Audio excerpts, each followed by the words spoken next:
Arquidiálogos. Un espacio para compartir, interactuar y repensar arquitectura. Invitados y temas relevantes, arquitectas, ganadores de Bienal, jóvenes arquitectos, galardonados, proyectos públicos y privados. Bienvenidos.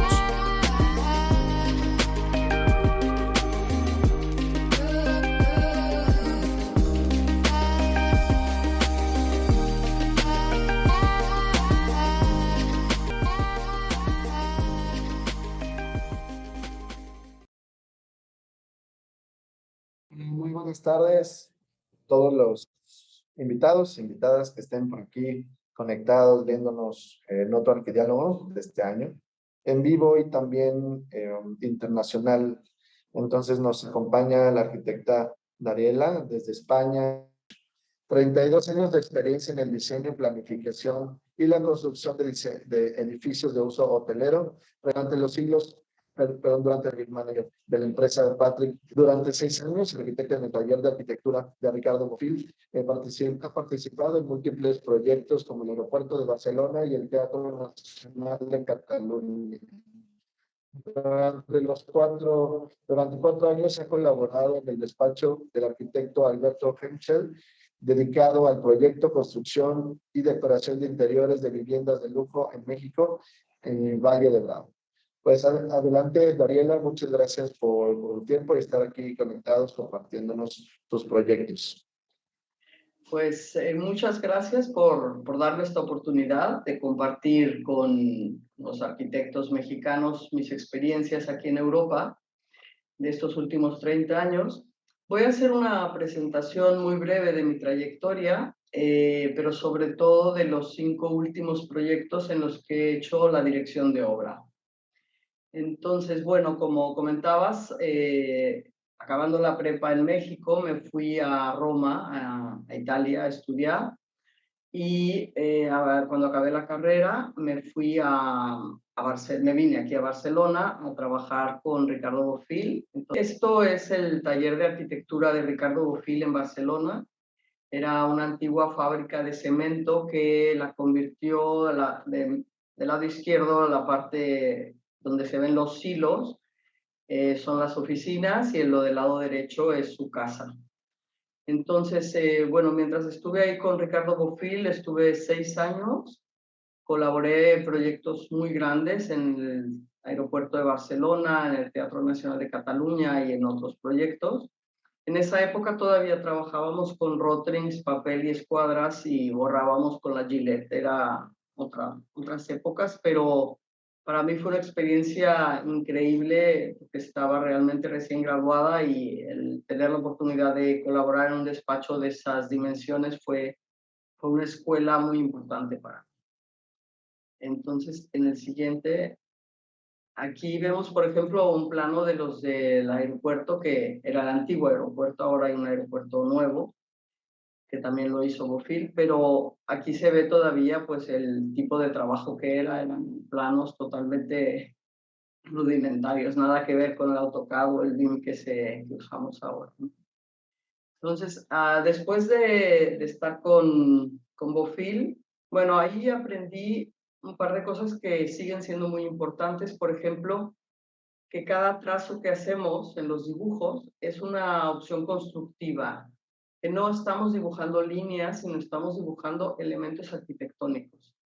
En la universidad yo me ocupaba mucho de que mis dibujos fueran muy bonitos y estuvieran muy bien presentados, pero cuando llegué al taller de Bofill me di cuenta de que lo importante es que cada una de esas líneas representa una opción, una decisión arquitectónica, y es más importante que resuelva un problema técnico y no que sea simplemente un dibujo.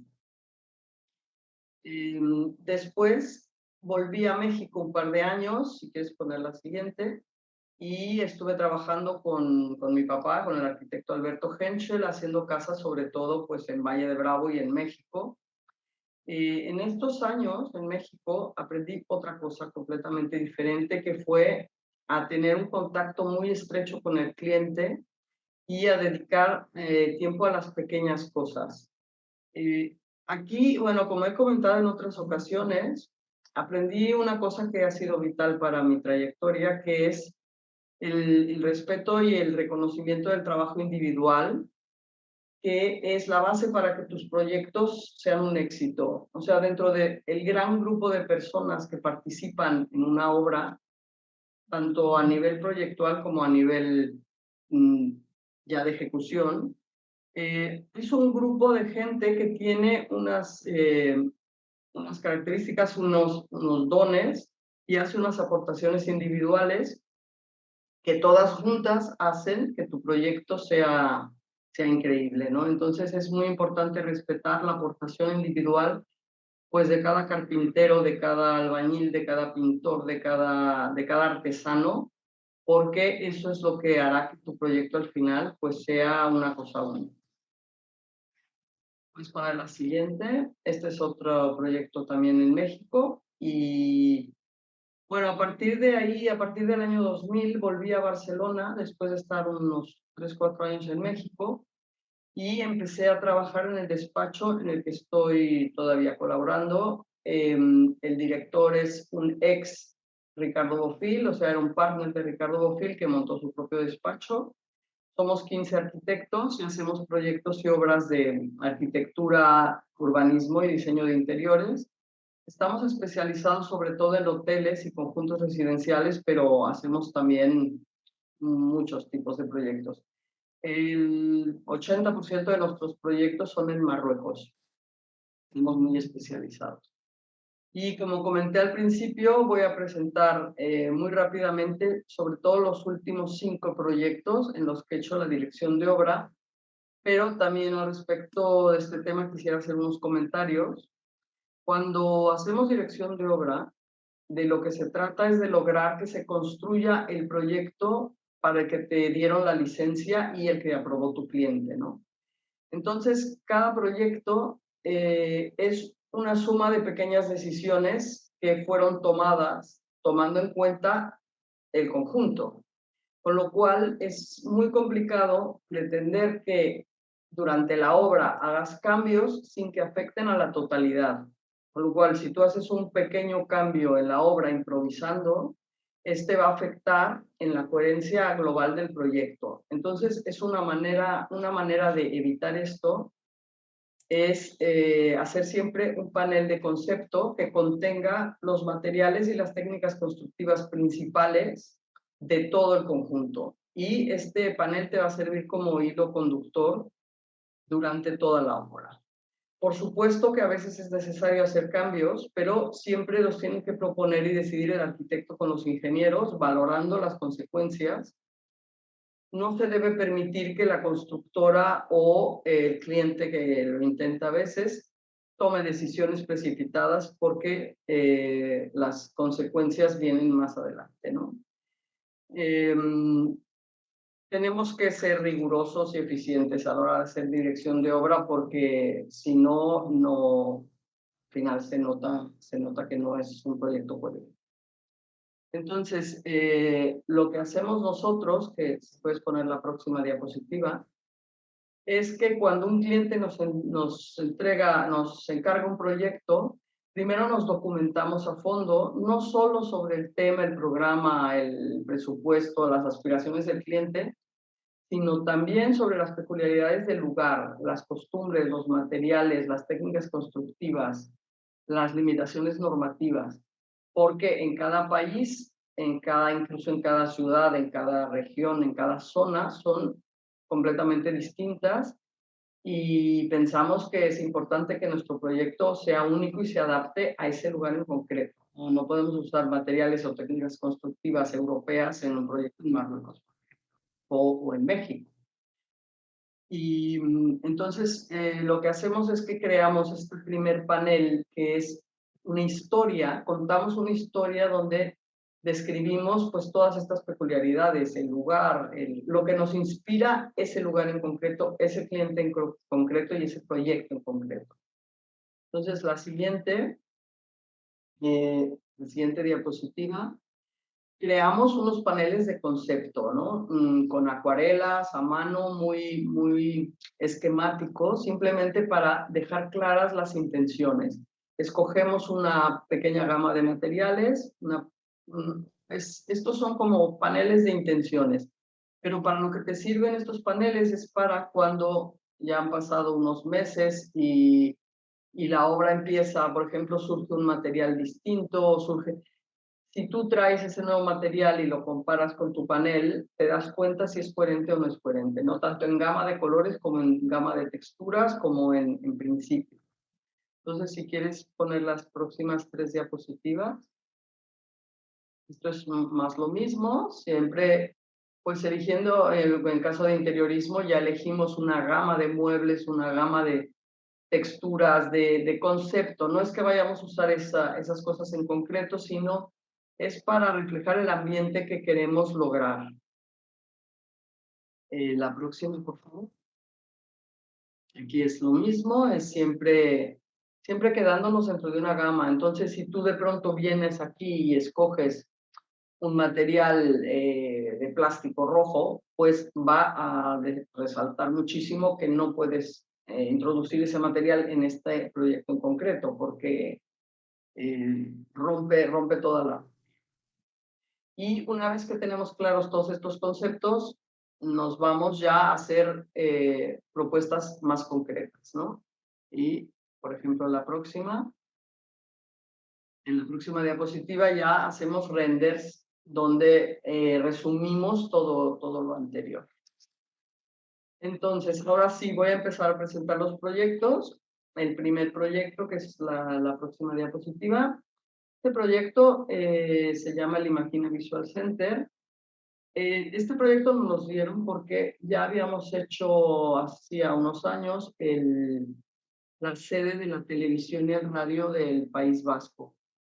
Cuando hicimos ese proyecto concreto, no teníamos ni idea, nunca habíamos hecho unos estudios de televisión, ni radio, ni nada que se le parezca, pero nos asesoró un equipo técnico excelente y fue como pues hacer un doctorado en ese tema, y a partir de ahí nos empezaron a encargar varios estudios de televisión y de radio, porque bueno, nos volvimos expertos. Entonces, en este caso se trataba de una antigua fábrica de electrodomésticos que está en Barcelona y teníamos que transformarla completamente, ¿no? Tiene 30.000 metros cuadrados y, si puedes pasar a la siguiente, lo que hicimos era un edificio bastante uniforme que en realidad eran 3 edificios con juntas de dilatación entre ellos. Entonces, para lograr la altura del foro más grande de televisión, tuvimos que demoler todo el edificio central, apuntalando perfectamente los de los laterales, para lograr, aparte, hacer unas plantas de estacionamiento y la altura de los foros. En cambio, los laterales los conservamos bastante respetuosos de lo que era la antigua fábrica. Entonces, podemos ir a la siguiente. En la siguiente diapositiva. Aquí vemos ya el edificio acabado. Se ve cómo hemos añadido lo nuevo, es muy moderno, es con fachadas acristaladas, tiene, por ejemplo, una central fotovoltaica en la cubierta de un restaurante que está en la tercera planta. Esta cubierta fotovoltaica tiene una peculiaridad, que es que los paneles modulares son directamente las placas fotovoltaicas, es la parte de arriba, luego hay una cámara de aire y luego un cristal inferior, de tal manera que circula y ventila y da una transparencia del 14%, con lo cual el espacio que queda dentro es muy agradable. A ver, ¿puedes poner la siguiente diapositiva? Aquí vemos precisamente este restaurante con la cubierta de células fotovoltaicas. En las zonas donde no había sol, hicimos una serigrafía imitando las células fotovoltaicas. Y bueno, se ve como, por ejemplo, en la parte de abajo vemos las oficinas ya acabadas, conservando esta estructura de dientes de sierra del techo y, bueno, una intervención muy simple, no se trataba de hacer algo completamente distinto a lo que... Y pasamos a la siguiente, por favor. Estos estudios de televisión eran para la empresa MediaPro, que más adelante compró otro terreno en el centro de Barcelona de 7.000 metros cuadrados y nos encargó la nueva sede, que esta vez tenía 50.000 metros cuadrados. En esta ocasión se trata de un edificio de oficinas corporativas de 16 pisos que proyectamos conjuntamente con Carlos Ferreter, y fue también una experiencia increíble colaborar con él. Y un edificio bajo, que es un centro de producción audiovisual con 6 foros, de los cuales el más grande mide 1.000 metros cuadrados y 14 metros de altura, sin ninguna columna ni ningún tipo de estructura adicional. Este conjunto también tiene un auditorio para 300 personas. Y en la planta inferior está la Facultad de Periodismo y Audiovisuales de la Universidad Pompeu Fabra. En esta ocasión también tuvimos que excavar la parcela completa para hacer 4 niveles de sótano, para hacer todos los locales técnicos y los aparcamientos. Aquí podemos ver el edificio de junto, que es un edificio catalogado, una antigua fábrica, que es la que nos marcó por ejemplo, las alturas, las distancias, todo estaba basado en respetar este edificio. Podemos ir a la siguiente. Bueno, este es, por ejemplo, el foro grande, el de los 1.000 metros cuadrados, que eran directamente pantallas de hormigón y una estructura metálica muy impresionante, eran 3 metros de altura las vigas. Fue un proyecto bastante grande y significativo. Entonces, en la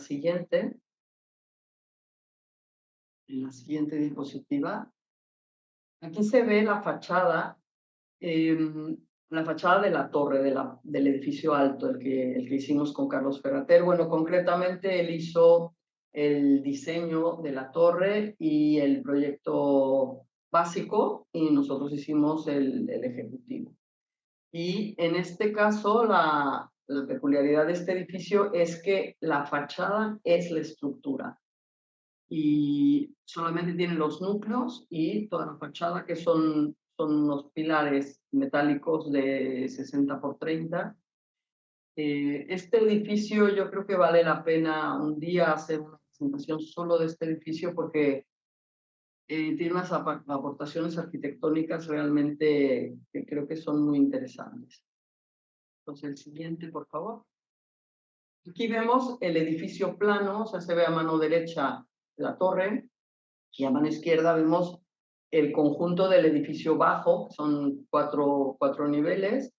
En este edificio teníamos los foros de televisión, pero también teníamos oficinas, entonces hicimos esta fachada, bueno, aquí se ve parcialmente, está formada por paneles metálicos de 250 por 60, que tienen unas perforaciones de 2 centímetros o 2 centímetros y medio, que permiten la visión desde el interior, en el caso de las oficinas, pero dan un aspecto homogéneo muy agradable a las partes ciegas, que siempre son complicadas resolver, fachadas muy grandes con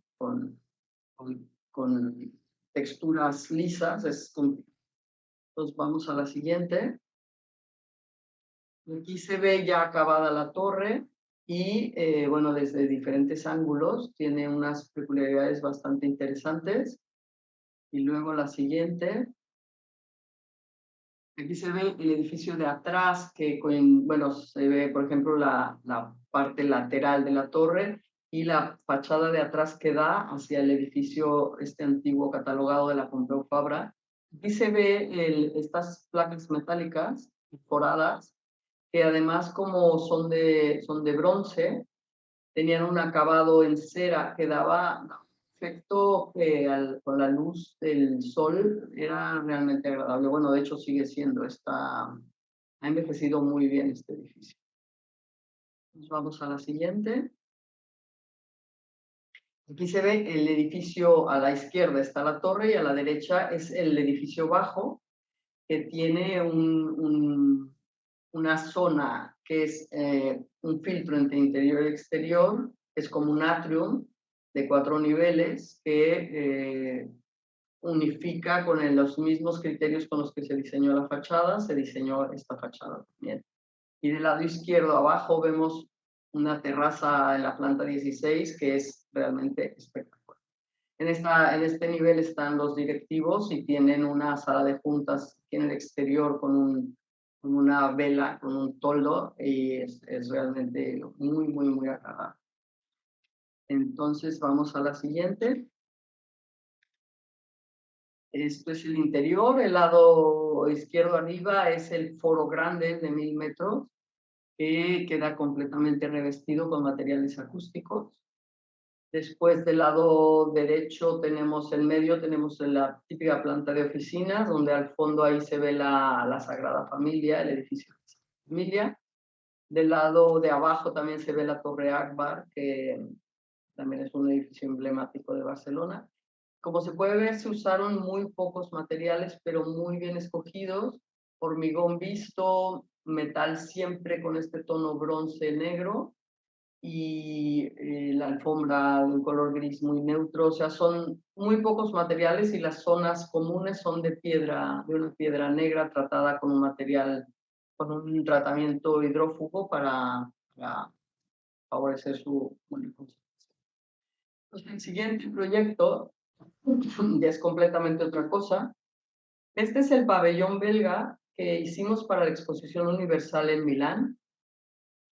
En este caso se trataba de una parcela de 2.700 metros y teníamos que hacer un edificio que durara los 6 meses de la Expo con climas bastante extremos, porque en invierno pues nevó y en verano hacía mucho calor.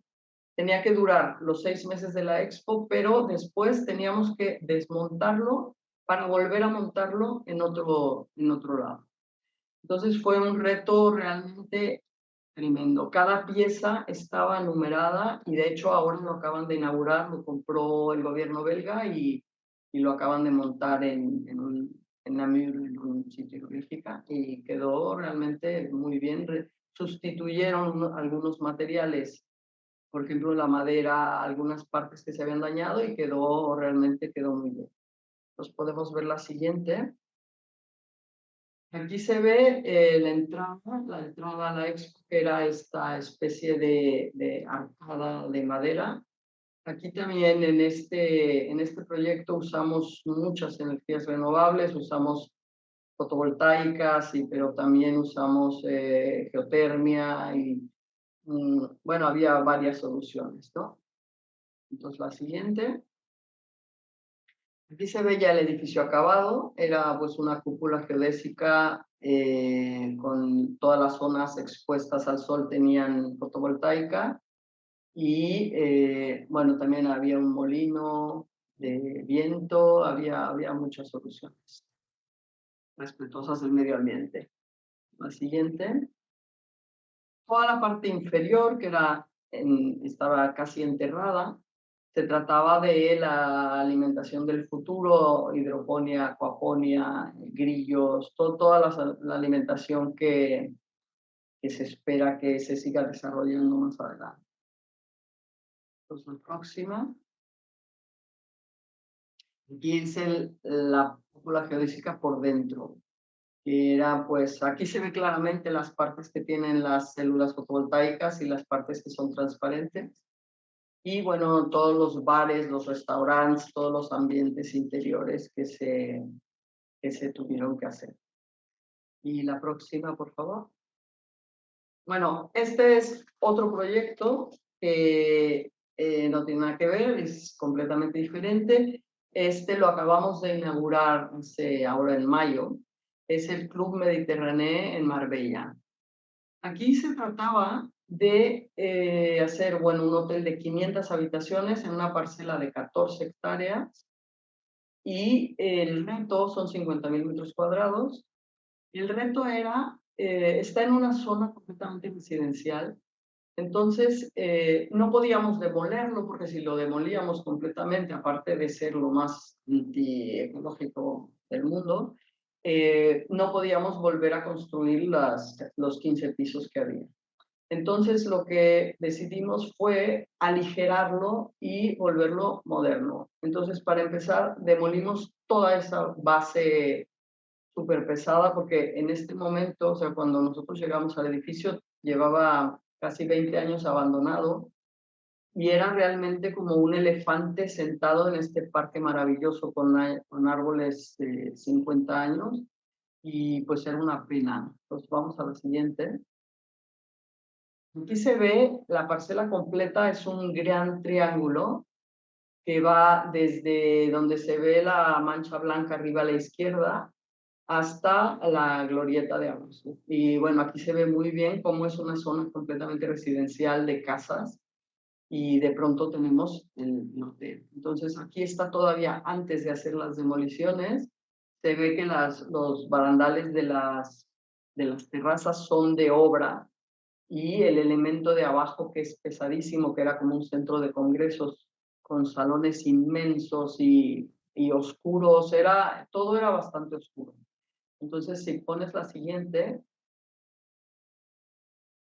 aquí ya demolimos toda la parte pesada del edificio, ya demolimos también los barandales de los balcones, lo que creó automáticamente una transparencia muy importante de los pisos.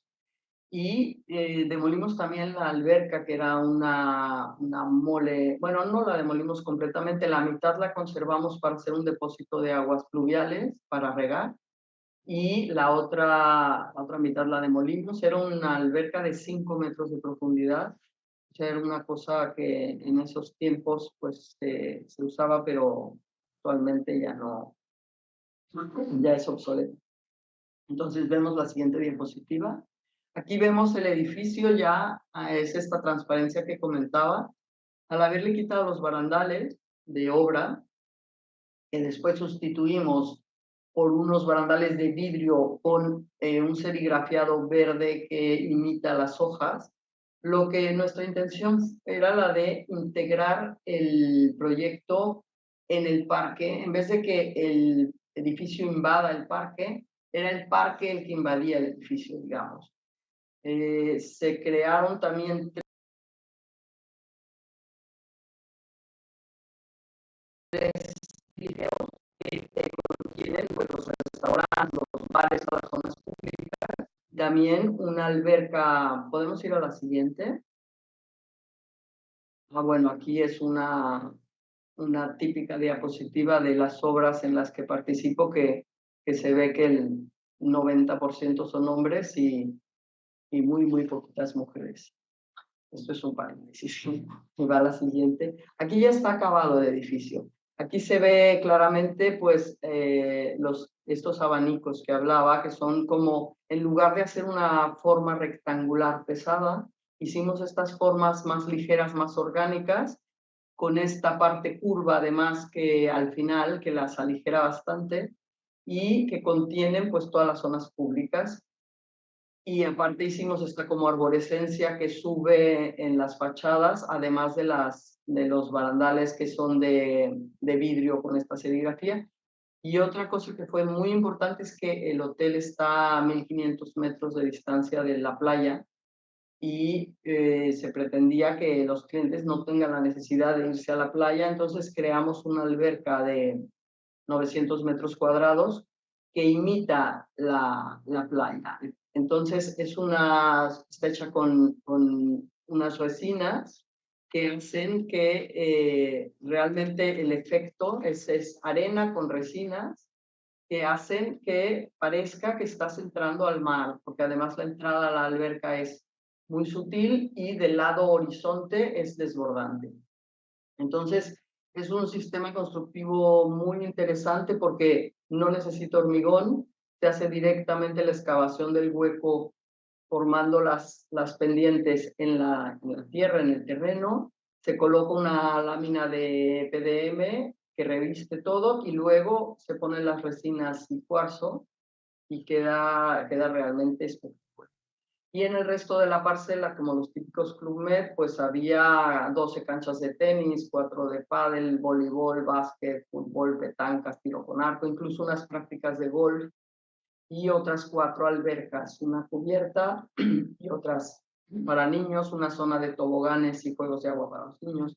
O sea, fue un proyecto muy, muy grande y está siendo muy exitoso. Y por último, vamos a la siguiente.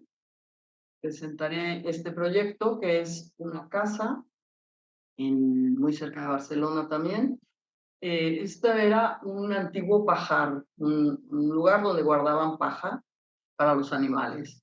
Entonces teníamos estas paredes magníficas de piedra y el techo y poco más, no había ni siquiera cimentación, no había nada. Tiene 200 años de antigüedad, son 250 metros cuadrados y incluso la pared de la derecha, por ejemplo, es la pared que da a la calle, era completamente ciega. La parte izquierda da a un jardín muy bonito, que también es del mismo propietario. Entonces, lo que hicimos fue conservar lo existente, realzándole el valor y añadiendo materiales muy modernos, pero muy pocos también. Si vamos a la siguiente.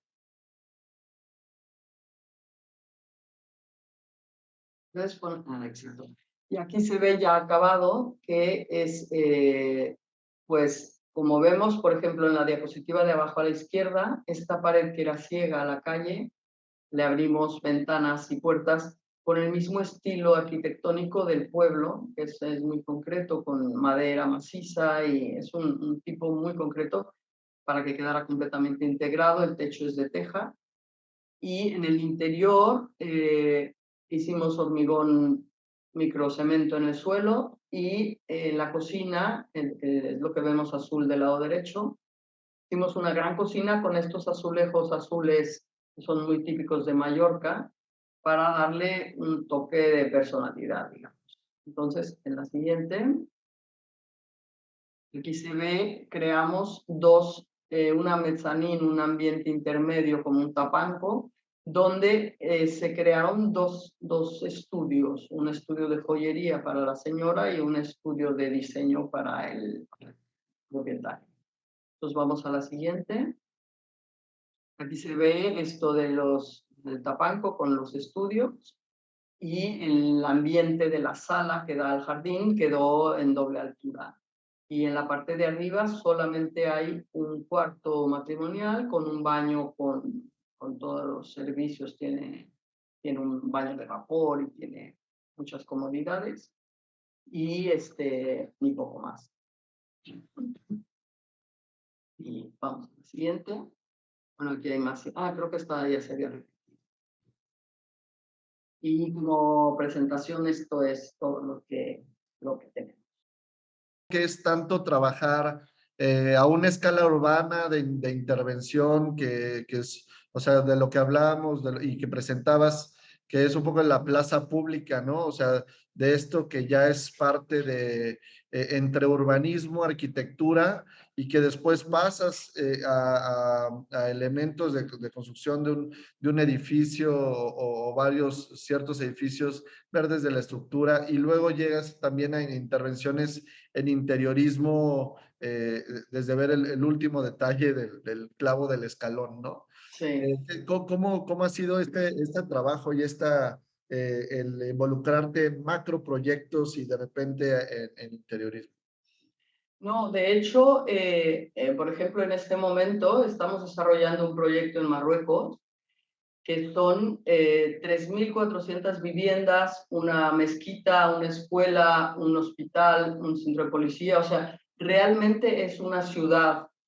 Y una de las características de nuestro despacho es precisamente que sea una casa particular como esta última, el Pajar, o una urbanización de 200.000 metros, todo lo hacemos con la misma dedicación y con el mismo cariño, porque al final es cariño, y personalizamos absolutamente cada uno de los proyectos, ¿no? Y Y yo creo que por eso llevamos 30 años siempre con trabajo y siempre con proyectos, porque realmente nos tomamos muy en serio la profesión, amamos nuestra profesión y yo creo que eso al final es eso, es diseñar desde el escalón, la forma y cada detalle hasta pues la ciudad o la calle o el banco de la plaza. O sea,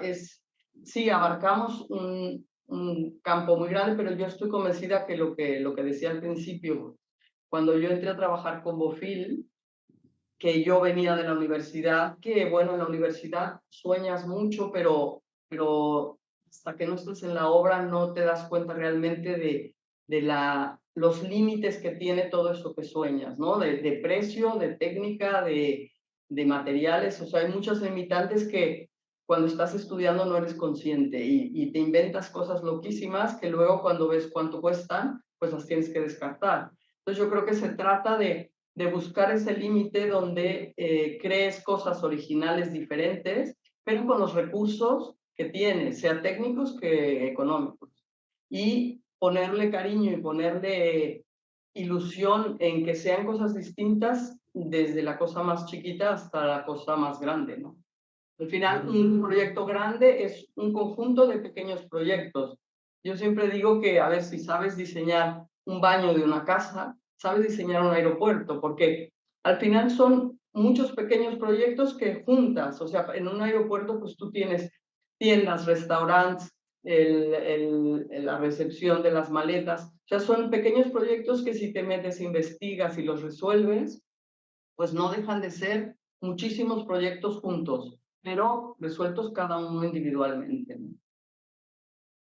Claro, y ahorita que comentabas y también al momento de ver tu trayectoria en la presentación, ¿qué tanto es, o sea, si nos pudieras platicar la experiencia de trabajar con Ricardo Bofill, con algunos otros arquitectos que tienes,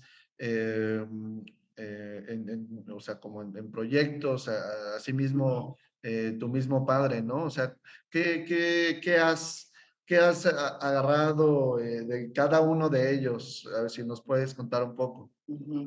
Bueno, la experiencia con Ricardo Bofill, que eso me gustaría recalcarlo, que para todos los estudiantes de arquitectura que tengan la oportunidad de irse 6 meses o un año o el tiempo que sea a un despacho de estos inmensos, aunque no te paguen, o sea, si te puedes permitir o que te paguen el mínimo, pero como experiencia profesional no tiene precio, porque realmente tienes acceso a unos proyectos que difícilmente vas a tener acceso en despachos normales, digamos, en los despachos donde vas a trabajar seguramente el resto de tu vida.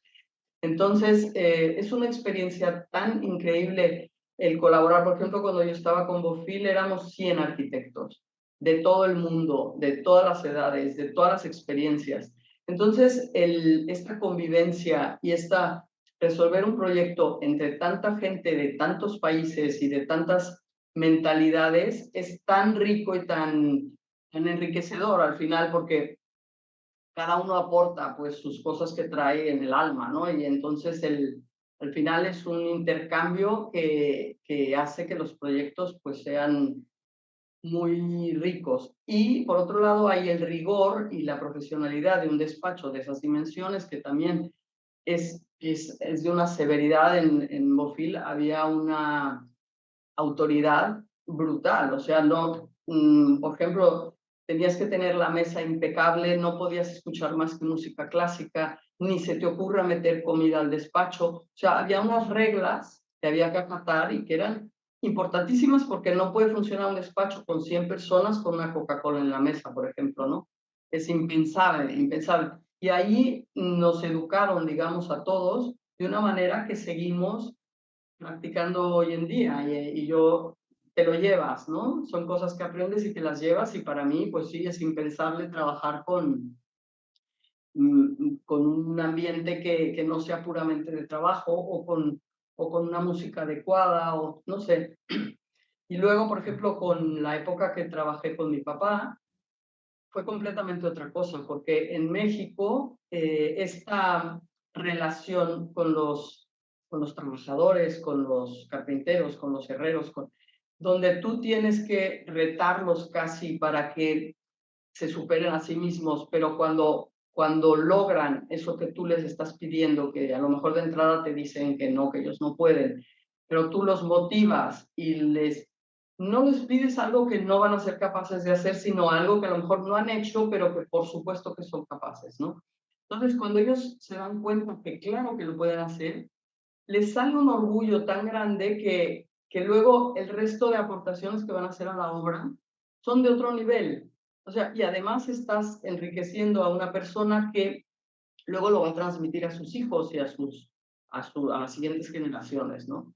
Entonces, con mi papá aprendí sobre todo eso, a trabajar con todos estos artesanos, respetándolos, queriéndolos y haciéndolos valer. Y fue una experiencia preciosísima. Y después con Ferrater, por ejemplo, yo durante la carrera era mi ídolo absoluto, bueno, por supuesto, después de Barragán y después de mis arquitectos mexicanos que admiro y valoro, pero Ferrater para mí era un dios. Entonces, de repente, por azares del destino, verme en la misma mesa que él, trabajando en la obra todos los días con él, fue una experiencia increíble, increíble. Ver también cómo alguien de ese nivel vive el proyecto exactamente como lo que tú decías, o sea, es un apasionado del proyecto, se fija en cosas que tú dirías, pero ¿qué más te da, no? Pues no, no, se fija la pintura, el tono de bronce, hicimos 50 muestras y no, hasta que no fue el tono perfecto. Y luego cuando tú ves el edificio, dices, pues es que sí, es que vale la pena, porque si tú al tercer tono, por no dar molestias o por yo que sé qué, renuncias a seguir buscando la excelencia, pues al final no vas a tener un edificio excelente, ¿no? Y eso también con Ferrater a mí y siempre con una buena manera, o sea, él también sabe muy bien cómo trabajar con la gente para que la gente sienta que lo que está haciendo es valioso. O sea, concretamente, por ejemplo, esto de la pintura era muy interesante porque el pintor pues, nos hacía ahí las mezclas y ponía 2% de bronce con 3% de negro. Y se esforzaba muchísimo y veía que llegábamos ahí y decíamos, no, no. Y cómo animas a este señor para que se dé cuenta que no es que lo quieras molestar, es que estás buscando algo único. Entonces, fue una experiencia increíble y bueno, por supuesto, ya ahora tengo una relación personal con él que para mí es increíble. O sea, ha sido una experiencia fantástica. Increíble, qué buenos comentarios también. Oye, sobre la parte también que comentabas ahorita, del bronce, ¿no?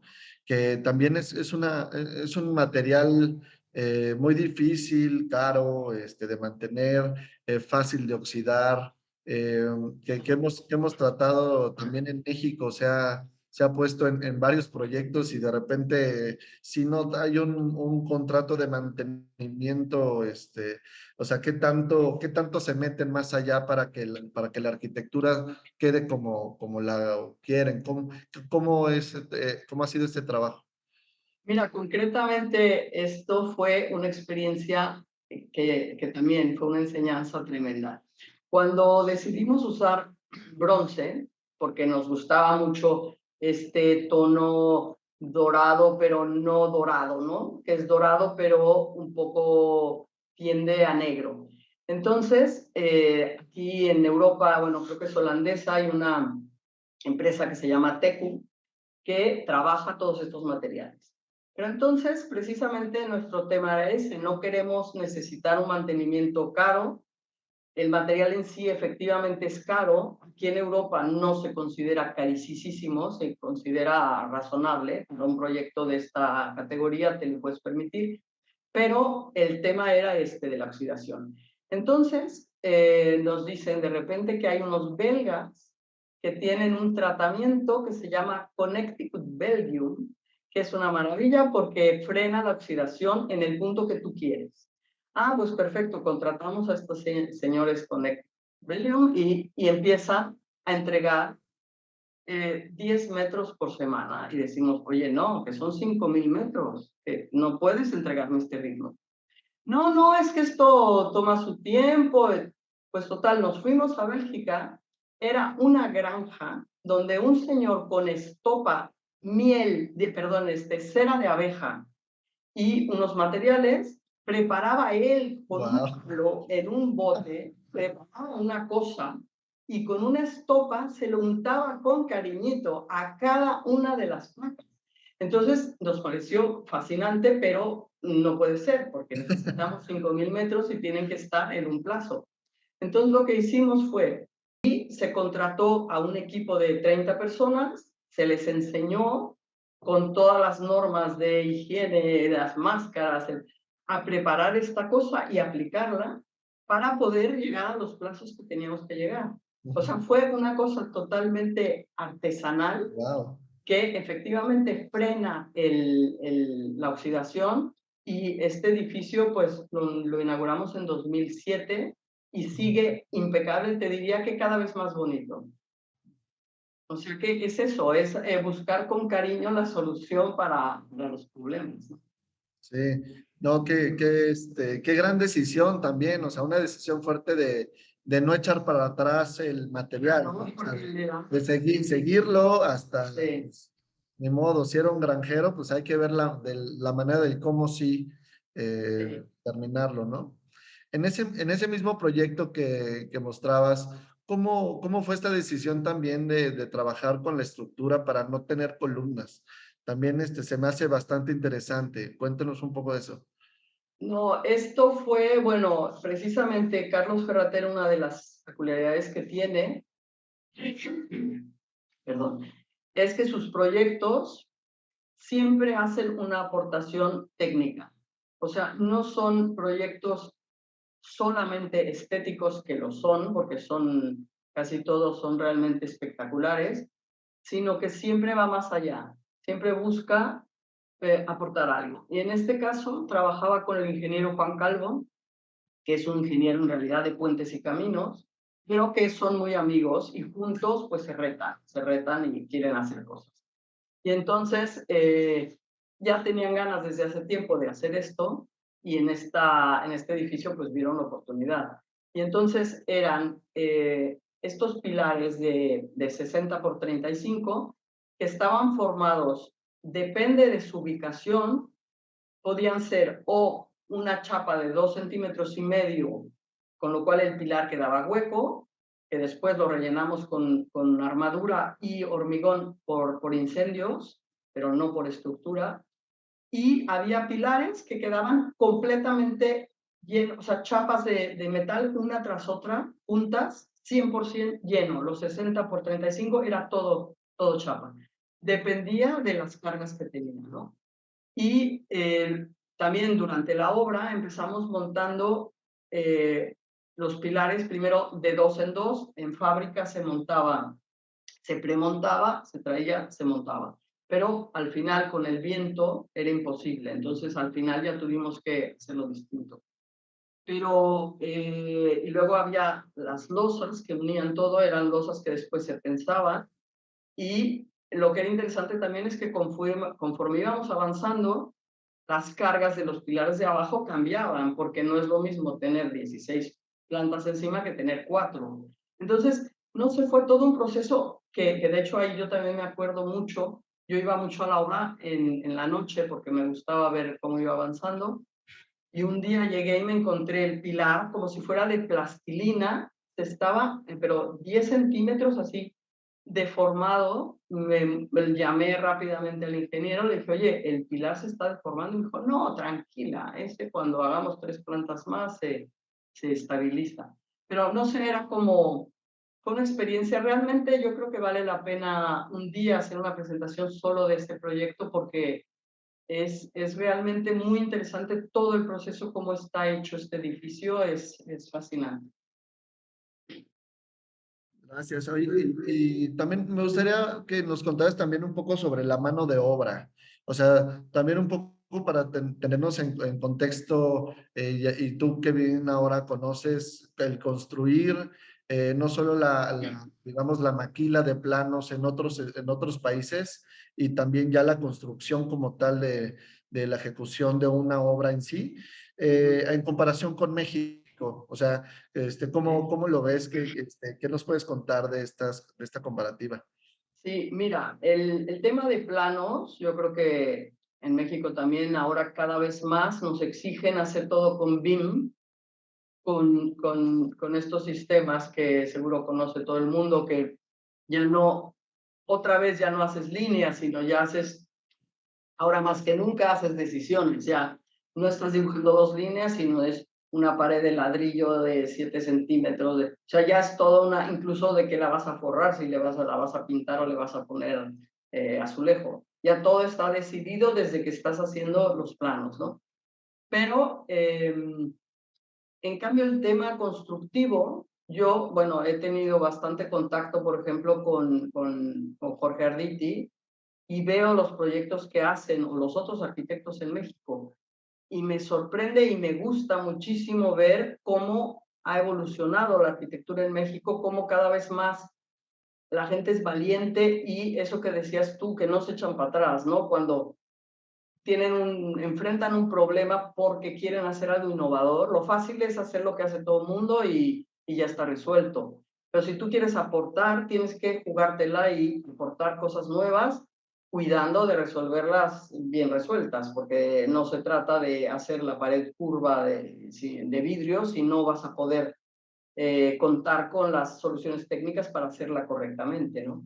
Entonces, yo veo que en la arquitectura mexicana actual se están usando unas técnicas muy modernas, están siendo muy valientes y me gusta mucho, o sea, que no se conformen, que hagan cosas innovadoras, porque pues sí, a veces siempre tiene que haber el primero que lo haga, pero estos despachos consolidados que tienen clientes que confían en ellos, ya pueden permitirse estas cosas que a lo mejor los despachos más chiquitos no pueden, ¿no? Porque no puedes arriesgar tu cliente y si no tienes la certeza de que va a salir perfecto. Ujú.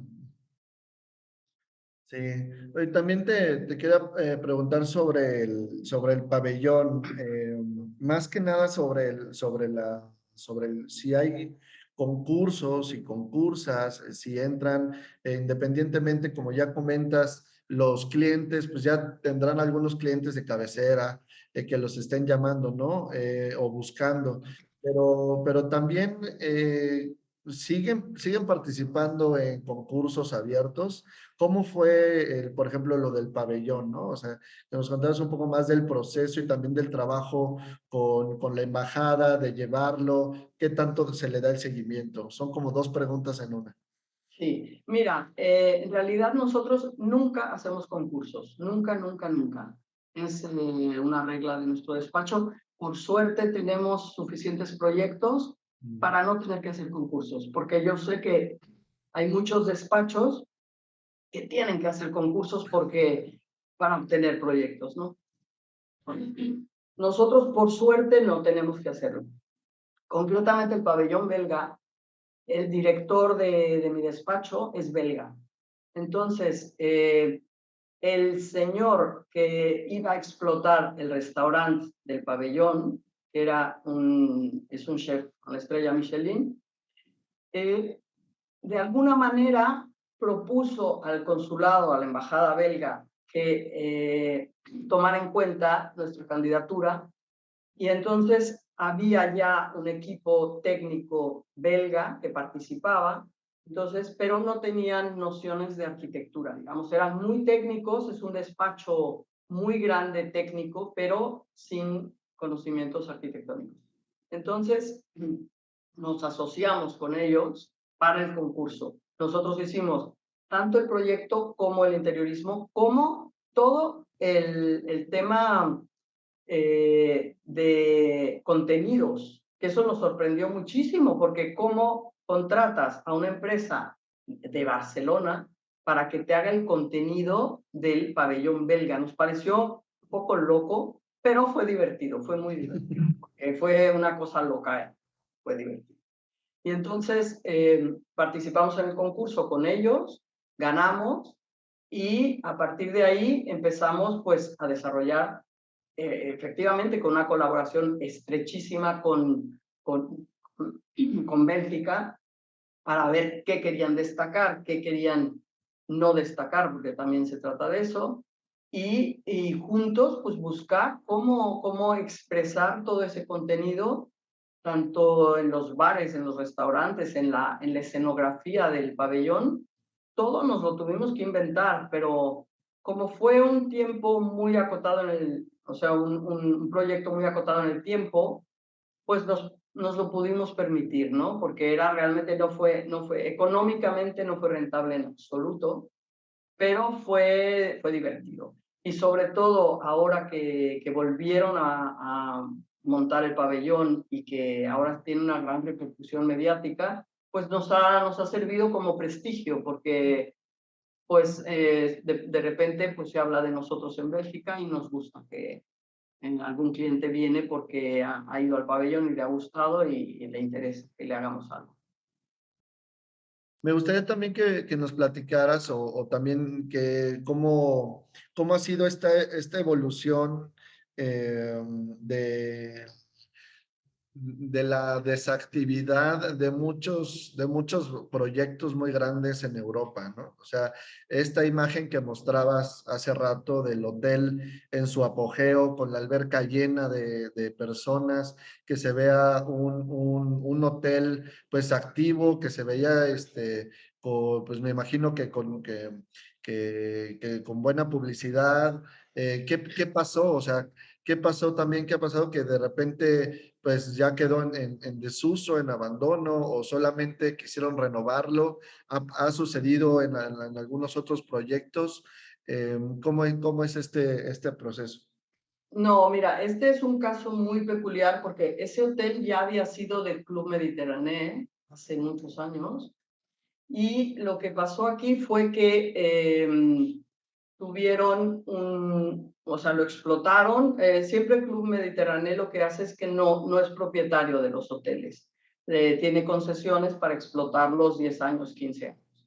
Y entonces, cuando llegó el final de la concesión que tenían, no llegaron a un acuerdo con el propietario, y el personal como que se amotinaron, digamos. Es una cosa muy peculiar porque incluso se pusieron a vivir ahí los empleados, y de hecho hicieron una renovación parcial, y cuando acabaron esta renovación los empleados se dijeron no, hasta aquí llegamos, y no nos mejoran las condiciones de trabajo y una serie de exigencias, no seguiremos trabajando.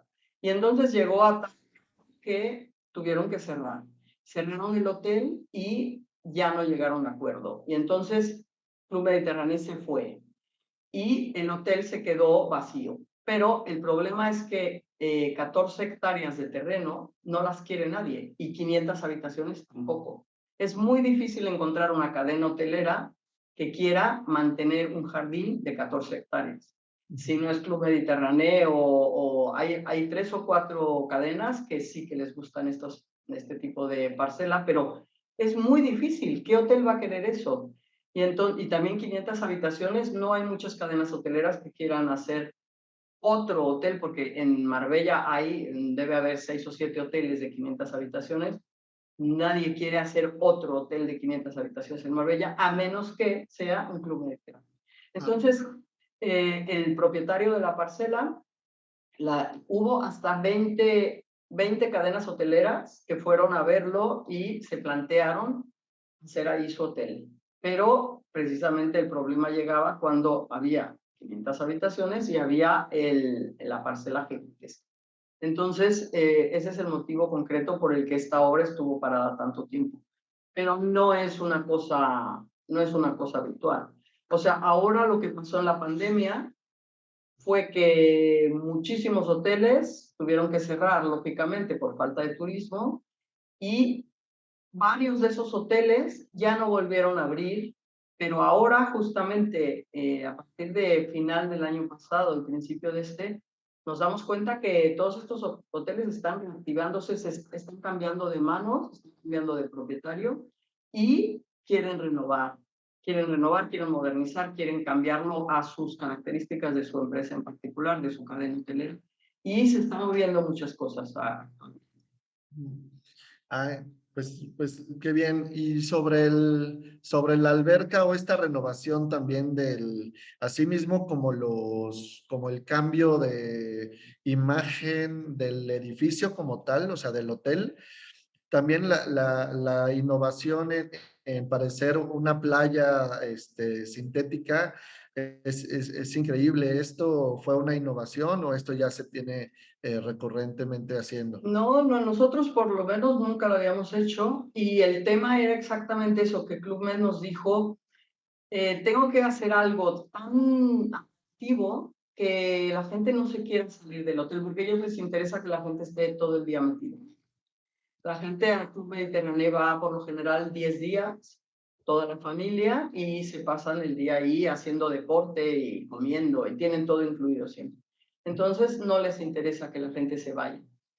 Y justamente cuando estábamos haciendo ese proyecto hubo una feria aquí en Barcelona, cada año hay una feria que se llama Wellness y Piscina, y se trata de todas las innovaciones, tanto en el mundo del wellness como en las albercas.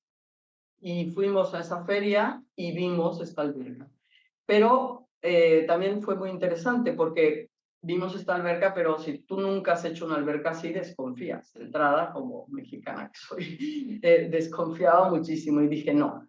Entonces hicimos una investigación exhaustiva de en Europa quién hace esas albercas y qué problemática tienen, ¿no? Entonces fuimos a ver las que había, fuimos a ver con los propietarios, a ver tu alberca que hiciste hace 5 años, qué problemas tienes, cómo los has resuelto, vale la pena, todo.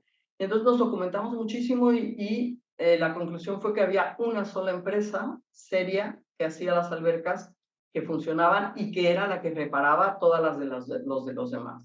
Entonces le dijimos al cliente, si quieres hacer esta alberca, tiene que ser con esta empresa y solo con esta. Si no, no lo hacemos. ¿Por qué no? Las otras, por supuesto, eran más baratas. Pero no vamos a regresar. Entonces, Club Med fue a ver estas albercas en Mauritius, aquí en diferentes países donde llevan funcionando muchos años y se convenció y se enamoró absolutamente y nos dejó hacerla. Y luego ya también fue un aprendizaje los limitantes que tiene este tipo de alberca, porque tampoco puedes hacer lo que te dé la gana.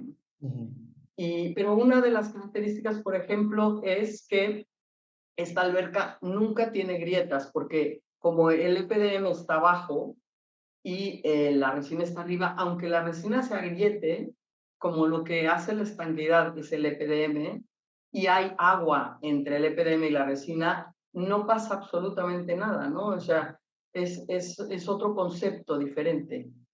Y Sí, realmente es mejor es mejor ese sistema que los normales, ¿no? Hombre, para empezar, el hecho de no usar hormigón es maravilloso, porque no, o sea, ecológicamente hablando, realmente es una maravilla. Claro. Y realmente estéticamente es espectacular. Y aparte, el hecho de que, por ejemplo, una cosa que también logramos negociar con el Ayuntamiento de Marbella es que en los hoteles te obligan a tener un barandal de vidrio o de lo que tú quieras, de 1 metro para las horas donde no esté en uso la alberca. ¿Por qué? Para que no se ahogue la gente, ¿no? Y en cambio aquí convencimos al ayuntamiento de que aquí tú, un bebé o un borracho, se mete gateando a la alberca, pero igual gateando se sale. O sea, no hay peligro de ahogamiento real. Sí. Y nos dejaron no poner todas estas protecciones.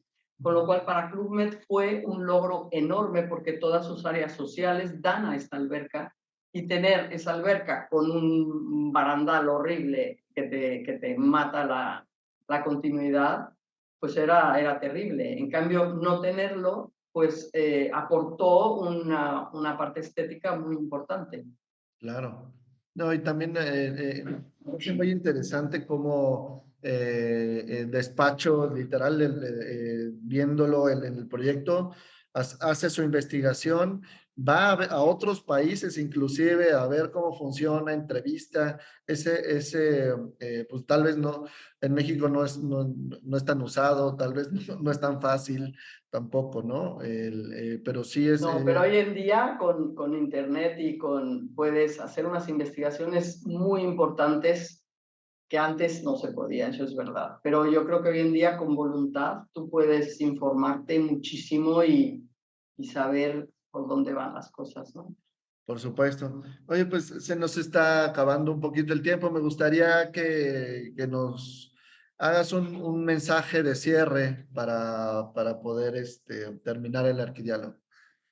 Bueno, sobre todo, una cosa que a mí me gusta mucho es animar no solo a los arquitectos, sino especialmente a las mujeres arquitectas mexicanas que crean en sí mismas y que sepan que si tienes talento y tienes dedicación y le pones cariño a lo que haces, pueden llegar a donde quieran. O sea, que no se cohíban, que hagan cosas, ¿no?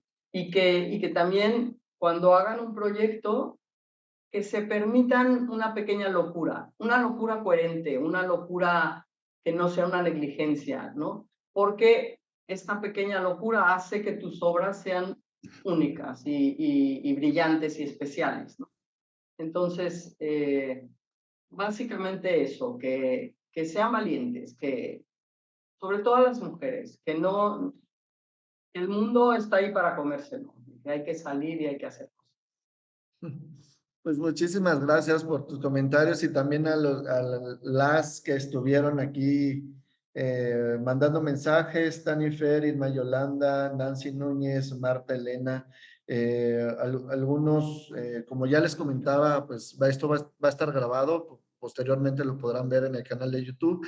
Ahí también están todos los arquidiálogos anteriores, entonces si nos ayudan a suscribirse, a compartir. Y pues Dariela, muchísimas gracias por estar aquí, por compartirnos todos tus proyectos y algunos conocimientos, experiencias personales, de verdad. Muchísimas gracias y también a Óscar Sanginés, que nos ayudó a hacer el contacto contigo. Pues el mejor de los éxitos para tus proyectos, que sigan siendo tan exitosos y pues como mexicanos te mandamos un abrazo hasta allá, hasta Barcelona. Pues muchísimas gracias y yo les mando. Hasta luego, muchas gracias. Adiós.